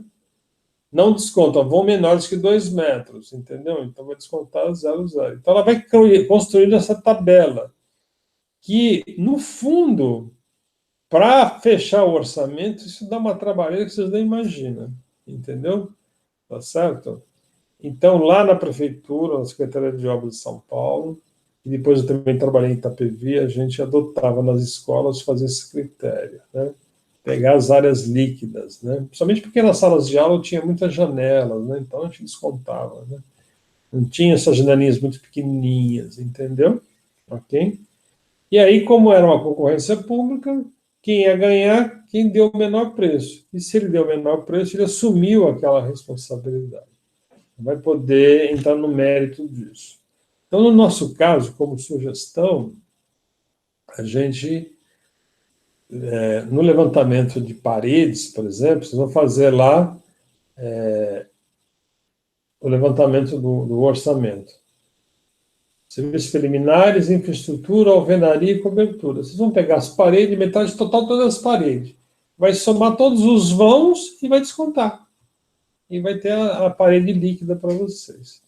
É muito mais real, é muito mais interessante fazer dessa maneira. Mas eu mostrei aqui quais são as técnicas de desconto e tal, ok? Tudo bem? Aí, pessoal? Tudo bem.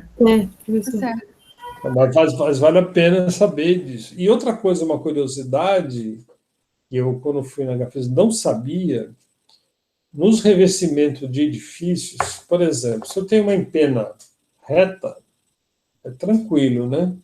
Então eu vou lá e vou descontar os vãos de acordo com essa tabela, que é a regra deles que eles estabeleceram, ok? Sem nenhum problema. Se, por exemplo, eu tenho uma parede no prédio assim, aí ele faz um movimento de fachada com saliências, e assim, se a saliência minha for uma faixa que é menor que 60, maior ou igual até 60 centímetros, não se cobra por metro quadrado, é por metro linear, entendeu? Porque é uma faixa. Então, você imagina, para os orçamentistas fazer os orçamentos das fachadas do edifício, era uma loucura. Quanto mais saliências tiverem, mais dificuldade para orçar, porque tinha várias faixas. Então, tem que ter um cuidado assim, absurdo, né, em termos de levantamento de metragem quadrada para efeito de orçamento, porque os edifícios da Gafisa normalmente são feitos por empresas terceirizadas, né? Não é funcionários diretos, entendeu? Então, é sempre uma briga grande, né, entre os empreiteiros em relação às metragens. Então, tem que ser muito bem feito mesmo, tá certo? Ok? Beleza? Beleza. Muito bem, olha só. Então, hoje nós finalizamos essa parte do conceito, da importância do projeto, né? E aí vocês percebem como é importante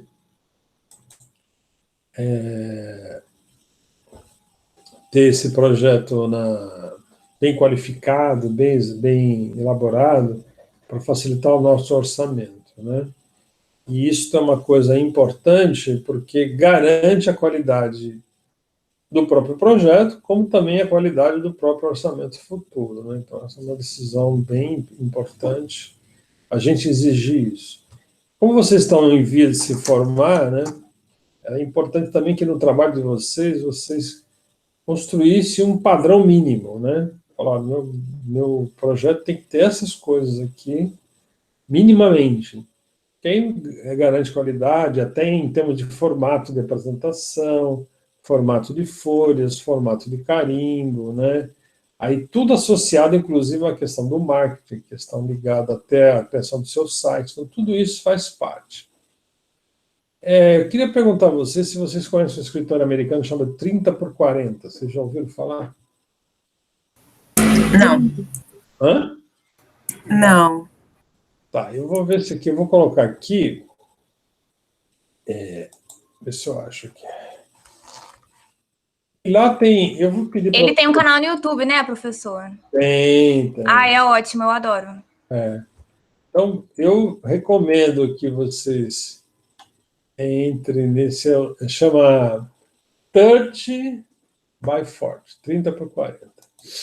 Eu recomendo vocês entrarem nesse site. Eu acho os projetos interessantes, que eles faz parte da nossa realidade aqui, né? Ok? Mas eu vou só compartilhar para vocês verem. Eu acho que é legal, porque ele tem um cuidado, né? Até um certo exagero, até acho, às vezes, mas que é bonito, né? Eu acho que faz parte da organização americana, enfim. Entendeu? Mas eu acho que é legal vocês conhecerem um pouquinho. De vez em quando eu fico navegando neles e fico deleitando com a organização que ele tem, que é absurda, né? Tá vendo aí, ó? Entendeu? Então tem vídeos, tem uma série de coisas. Ele tem uma coisa muito interessante, que é o tal do caderno de croquis. Acho que é muito legal isso. Esse blog dele é muito interessante. O portfólio dele é muito interessante, né? Está no blog aqui. Então, ele tem várias coisas, muitos vídeos, né? Usa ferramentas de ponta, e aqui é uma coisa que eu acho muito legal. a forma como ele apresenta os projetos na prancha, o layout da prancha, entendeu? Tá certo? Eu acho que isso é bem interessante, vocês descobrirem isso, né? Enfim, ok? Aí ele usa duas cores padrão, que tem uma apresentação bem legal aqui. Acho que é bacana, tem vídeos interessantes, tem muita coisa, técnicas construtivas, né? Enfim, eu recomendo aí vocês olharem, né? Por exemplo, essa coisa do croquis aqui é legal. One of the defining characteristics of architecture is it's an artful solution to a specific set of problems. We're not just Adiantar um pouquinho mais sobre sort of spaced boards. So the main porch entry sequence has a slatted board entry, and because it receives and greets guests, and it's a place that the owners are passing through all the time, this might be a good spot to focus some of our energies. Então, pessoal, ele utiliza os cadernos de croquis para cada cliente, que eu acho isso muito legal. Acho que é uma coisa bem interessante a gente adotar isso. Cada cliente que ele tem um caderno novo. Enfim, ele usa várias maneiras de representação. Tem muita coisa, entendeu? Eu acho que vale a pena. Whatever the outpost coordinates are, it could be monogram that we create. Tem mais alguma coisa interessante? Surface is going to be at 29 inches. So let's go. Aqui ele está usando o iPad como uma ferramenta de desenho também, entendeu? Ele tem um aprimoramento nas técnicas dele que vale a pena. Eu acho que aí vocês devem... Vai uns pouquinhos olhando, né? Aprendendo e ele é um cara que está sabendo ganhar muito dinheiro, porque ele vende templates do AutoCAD, ele é um cara que vende, comercializa tudo, né? Então é um cara que sabe ganhar dinheiro. Ok? Beleza? Tá bom, pessoal? Beleza. Deu, professor. Aí tá uma dica boa aí. Eu tenho olhado ele, tenho aprendido algumas coisas que eu acho que é legal em termos de representação gráfica. Eu acho que um dos problemas atuais é que eu acho que os croquis nossos, os alunos têm muita dificuldade, eu sinto isso muito em PA3, sabe? Percebo isso, que falta essa maleabilidade com a mão. E ele faz isso muito bem, ele usa muito bem o croquis, usa também as ferramentas de representação de alto nível, né? Ele tem todos os softwares, produz muito vídeo, é um cara muito, muito interessante, né? Que pode ser uma ajuda para vocês que vão construir uma carreira, né? Recentemente tem um blog muito bem montado, né? Tem muita gente profissional por trás ajudando, enfim. Mas é legal aí, tá bom? Ok? Muito bem. Acho que é isso, né, pessoal? Acho que foi bom, legal, né? Alguma pergunta para a gente poder finalizar ou não? Professor, eu queria tirar duas dúvidas a respeito do trabalho. Pois não, pode falar. A primeira dúvida é que eu fiz, acho que tem até um pouco a ver com o que a Júlia perguntou no início. Eu fiz o orçamento, né? E fiz o orçamento por área equivalente. Você fez dos dois tipos, né? Isso. E aí os valores deram bem parecidos, né? Deu em torno de 400 e poucos mil. E aí, quando eu fui usar aquela fórmula em vermelho que tinha no slide também, usando a área do terreno... Aí deu um número bem diferente, né? Deu mais de 1 milhão e eu fiquei assustadíssima, porque foi mais do que eu vi o teu e-mail lá, eu vi sobre isso. Aí eu vou olhar com carinho, você viu, Thalita? Vou dar uma olhada no que tem errado. Errar não é o problema de eventualmente influir na nota, não é isso, não. Isso não tem nenhum problema. A gente vai olhar e vai ver o que acontece, o que aconteceu especificamente, entendeu? Tá bom? Uhum. Então, você pode ficar despreocupado em relação a isso. O importante é o seguinte, é que quando eu corrijo o trabalho, eu coloco no texto lá um feedback, entendeu? Eu escrevo no trabalho lá o que está errado, para vocês verem lá o trabalho depois, tá bom? Tá ótimo, professor. E aí, essa experiência vai mostrar lá na frente, lá para vocês, como você deve proceder, entendeu? Ok? Tá bom? bem. O que mais você ia falar? Desculpe. A outra dúvida é, em caso a gente faça o orçamento de uma construção de 2 pavimentos, como que seria? Aí é a mesma coisa, não tem nenhum problema. O que vai acontecer? Como a gente está orçando somente a parte bruta, vai ter fundações, serviços preliminares, infraestrutura, as fundações, alvenaria, estruturas. O que vai acontecer na alvenaria e estrutura? Você vai ter as paredes, os pilares, as vigas e as lajes. Só que você vai ter 2 lajes aí no caso, correto? Uhum. E lembra-se que você tem 2 pavimentos, vai ter uma escada que vai subir para o andar superior. Então, você vai ter um vazio de uma parte de uma laje, não é isso? Ok? Então, essa laje tem que ser menor que a laje de cobertura em cima. Ok? Uhum. Tá? E aí você vai ter o telhado, normalmente, que pode ser um telhado com uma laje plana e impermeabilizada, ou um telhado convencional de madeira inclinada, de metálico, qualquer material que você definir para o seu telhado. Ok? Você vê nessa residência, os americanos usam muito telhado inclinado, por causa do clima, da neve. Se elas são inclinadas, são de chapas trapezoidais, onduladas, etc, etc. Ok? Então, não muda nada. Entendeu? Ok?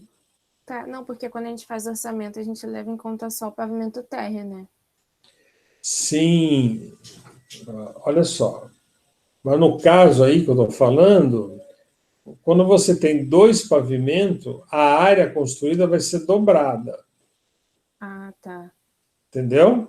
No orçamento parametrizado. Quando eu estou falando aqui, eu estou falando de quando você vai levantar quantidades. Ah, sim. Então, é feito parametrizado, por exemplo, vou pegar aquele exemplo, tem um terreno de 500 metros, eu tenho 200 de área de projeção, mas tem 2 pavimentos, o que eu vou ter? Vai ter o pavimento térreo superior. Ok? E se eu tiver, vou fazer até um desenho para você que é importante. Que aí tira a dúvida de todo mundo.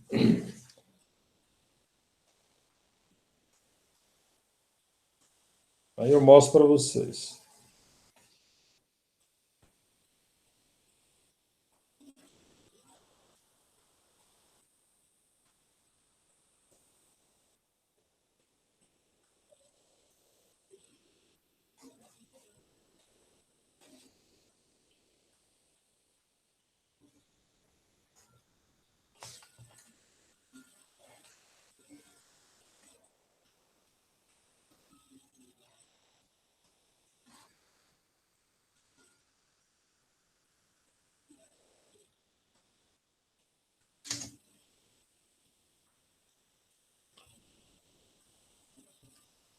Não sei se vocês vão conseguir me enxergar aí, ó.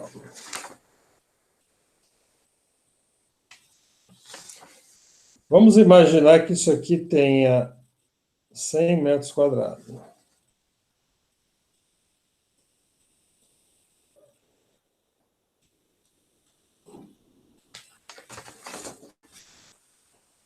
Ó, desse primeiro desenho é o térreo, tá vendo? Eu peguei a área construída e marquei, fiz a conta, 100 metros quadrados, ok? Tá certo? Deu para entender? Aí, pessoal? Deu.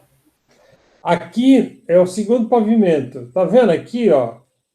Se esse lugar aqui for vão livre, onde eu vou ter escada, eu vou ter menos essa laje. Vamos imaginar que esse pedaço seja 30 metros. Então, aqui vai ser menos 30 metros, vai dar 70 metros. Então, a minha área construída vai ser 100 mais os 70, 170 metros quadrados. Você entendeu? Ficou claro? Acho que a Thalita caiu da reunião, professor, mas deu para entender sim. Deu para entender? Uhum. Tá bom. Né? Ela pediu para avisar que a internet dela caiu, professor. Não tem problema que está gravando, depois ela vê isso. Então, o que acontece? Na verdade, quando no parametrizado, como tem 2 pavimentos, você tem que somar a área aqui do térreo, mais a área do superior, né? Nesse caso, na caixa de escada que eu eliminei, eu vou estar descontando 30 metros quadrados. É um exemplo hipotético, né? Mas é isso. Ok? Tá bom? Ok. Professor, eu tive outra dúvida também quando eu estava fazendo o trabalho, porque naquele exemplo, a gente não contou o muro na hora de fazer a área equivalente. Aí eu fiquei pensando sobre isso, se eu deveria ou não contar. Não. E o que acontece? Olha só, agora vamos só nos deter aqui, nesse desenho aqui, ó. Tá certo? Então, o que acontece? Esse terreno aqui tem, sei lá, 300 metros quadrados, aqui é 100 metros quadrados. É só um pavimento só.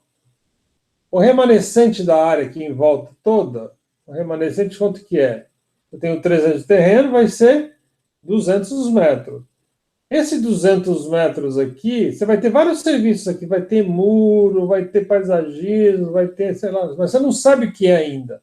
Vai ter uma entrada, um muro de frente, você não sabe nada. Então, esses 200 remanescentes, você pega ele e multiplica por 50, ou divide por 2. Então, você vai ter 200 aqui multiplicado, dividido por 2, vai dar 100. Mais o 100 daqui vai dar 200. Então, a área equivalente nesse caso é 200. Então, vou marcar aqui embaixo. Ó. Então, vou escrever aqui. O meu terreno aqui é igual a 300 metros quadrados. Tá certo? A minha área construída é 100 metros quadrados. E a minha área equivalente é igual a 300 metros menos 100, tá certo? Ok? Que vai dar 200 vezes 0,50, que é metade, vai dar 100 metros quadrados. E tudo isso aqui eu vou somar mais 100 metros da área construída. Então, a área equivalente total vai ser igual a 200 metros quadrados. Olha, vou mostrar para vocês aqui, ó. Olha aí, ó, o raciocínio. Tá vendo aqui, ó? Aham. Perceberam o que eu fiz? Entendeu? Então, a minha aqui é a minha área construída aqui, tá certo? 100 metros quadrados. O terreno tem 300. Eu fiz uma diminuição aqui da área equivalente, diminuí. O que sobrou eu multipliquei por 50, que deu 100, que eu somei com mais 100, vai dar os 200 metros quadrados aqui, ó. Ficou claro? Sim. Tá bom? É mais ou menos essa que é a ideia. Então, é simples. Por quê? Porque a gente faz essa conta porque eu não sei o que vai acontecer aqui, ó. Eu sei que vou ter que fazer alguma coisa, vou ter que fazer muro, vou ter que fazer alguma coisa, plantar grama, fazer piso, eu não sei o que é. Então, a melhor técnica é essa, porque aí você dá uma ideia para o cliente e quanto custaria essa parte externa, entendeu? Ok? Tá certo? Tá bom? É porque quando eu fiz aquele, assim, pegando uns coeficientes, aí eu fiquei procurando naquela lista de coeficientes se tinha algum referente. Exatamente, porque às vezes não tem, a norma não é uma infinidade de opções. Quando você tem as coisas bem clarinhas, aí é mais fácil. Nesse caso, é melhor fazer desse jeito. Por isso que eu pus aquela opção em vermelho. E lembra que eu falei para vocês, olha, eu estou fazendo uma relação que é um terreno de 300 metros e uma ocupação de 100 metros quadrados. Imagina se esse terreno tivesse 1.000 metros, eu fizesse essa conta e explodir essa conta, entendeu? Então, existe uma relação entre tamanho da construção e tamanho de lote, né? Ok? Isso é uma coisa importante aí, tá bom? Obrigada. Eu acho que conseguiu esclarecer um pouco, né? Ok? Mas, assim, a gente só responde, você vai falar para o teu cliente, olha só, você vai falar para o cliente assim, olha, a tua casa aqui dá 100 metros quadrados, então 100 metros quadrados dá R$2.000, vai dar 200 mil. Aí o cara faz aquela pergunta que não quer calar. E o resto aqui? Quanto vai gastar para fazer o resto aqui? Aí você fala, bom, você tem um resto aí de 200 metros sobrando, vamos dividir por 2, pode multiplicar pelo mesmo preço, que vai dar mais ou menos para fazer muro, fazer paisagismo, fazer alguma coisa que se te interessa. Fazer piscina, eventualmente, entendeu como é? Então, você matou e falou para o cara na hora. Aí ele falou assim, mas como que eu sei isso com precisão? Aí você me contrata e faço um orçamento detalhado com base no teu projeto que você está fazendo, entendeu? Ok? Beleza? Essa que é a vantagem, né? Quando você começa a fazer o projeto para o cliente, ele te contratou, você dá uma noção. Por que é importante fazer esse estudo logo no início, mesmo que o cliente não peça? Porque o cliente tem a mania de querer colocar colocar coisas que às vezes o bolso dele não alcança. Mas você não vai perguntar para o cliente quanto ele tem de dinheiro, né? Então você vai falar para ele assim, olha só, tua casa aqui de área construída está dando por volta de 200 e poucos metros quadrados, né? E isso, de acordo com a tabela do CUB, custo de condição básica do Estado do Rio de Janeiro, por metro quadrado, vai dar uma construção que vai custar em torno disso. É isso mesmo? Você quer que mantenha isso? Quer que diminua um pouco? É uma maneira indireta de você sentir como é o bolso da pessoa, ok? Porque senão você vai fazer dois trabalhos. Você vai fazer um projeto que tudo que ele vai pedindo, que é fora, está no imaginário dele, na hora que ele descobre que ele vai gastar X reais para fazer aquela coisa, ele leva um susto. Ele fala, não, eu preciso mudar isso. Aí você já gastou um tempo enorme. Então, isso é uma estratégia. Como que você percebe a capacidade financeira do teu cliente? É mostrando para ele previamente que aquele projeto, aquele estudo que você fez simplesmente, aquele estudo inicial, dá por volta de X metros quadrados, que custa tanto. Então, olha só, eu fiz aqui uma simulação usando uma fonte oficial, vai dar isso. Podemos prosseguir com isso? Você quer rever, você quer aumentar, você quer diminuir? Aí você vai sentir na hora qual a intenção do cliente. Eu acho que isso é uma expertise mesmo. É uma maneira sutil e inteligente de descobrir qual a capacidade de investimento que ele quer para aquele projeto. Ok? Tá certo? Ok? Beleza? Mais alguma dúvida? Eu tenho, professor, no meu projeto, acabou que a área de Imperial, ela chega até 1,40 m. E aí, eu queria saber se eu conto isso realmente como área construída. Não pode. A área de beiral do telhado, você está falando?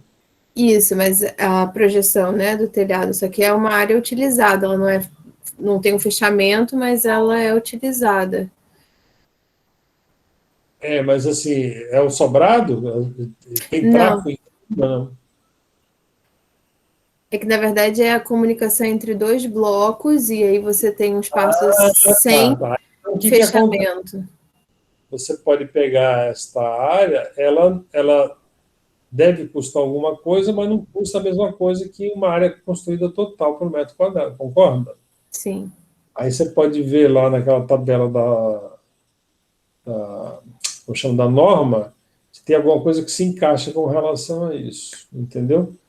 Aí você talvez pudesse... Eu estou pensando aqui alto, né? Eu não estou olhando o projeto, mas a gente pode pensar que isso poderia ficar em torno de não metade, mas pelo menos um índice de 0,30, alguma coisa assim, entendeu?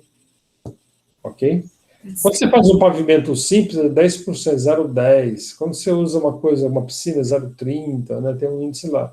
Então, usa o teu bom senso e estabelece. Porque aquilo não pode custar a mesma coisa que a área do ambiente coberto, de uma sala, de um quarto, de uma cozinha, né, evidentemente. Vai custar bem menos, mas é uma ligação que tem entre um ambiente e outro. Aí sim, aí você pode pegar e usar na tabela da área equivalente, tá bom? Acho que é mais tranquilo.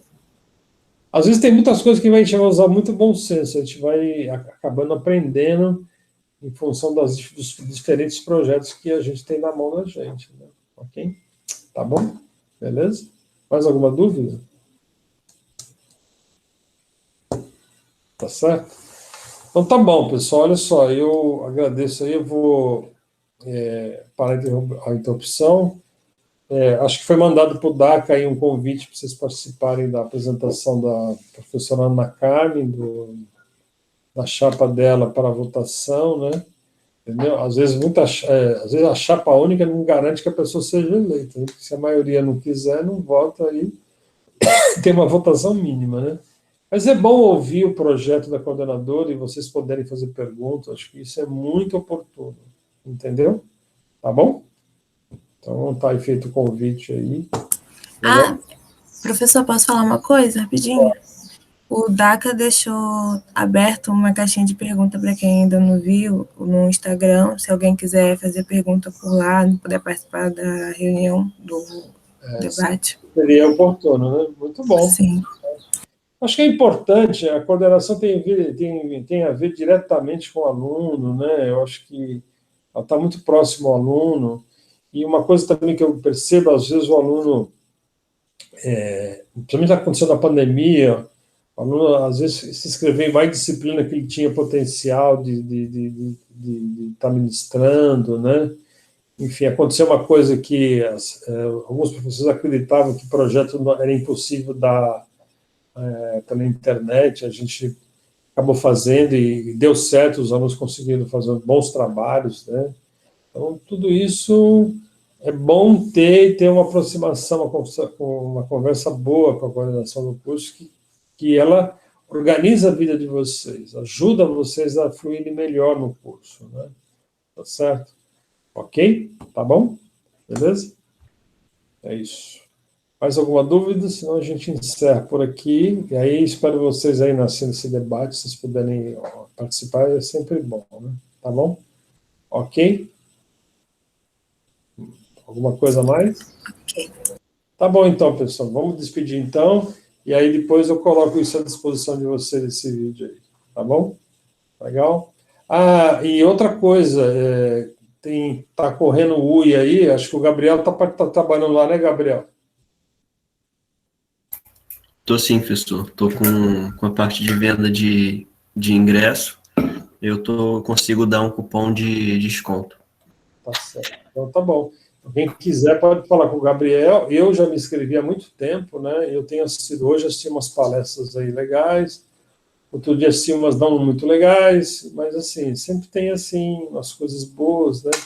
E é legal. É legal que você vê muita gente do mundo inteiro falando, né? Muito interessante. Um abraço a todos aí, tudo de bom. Um abraço.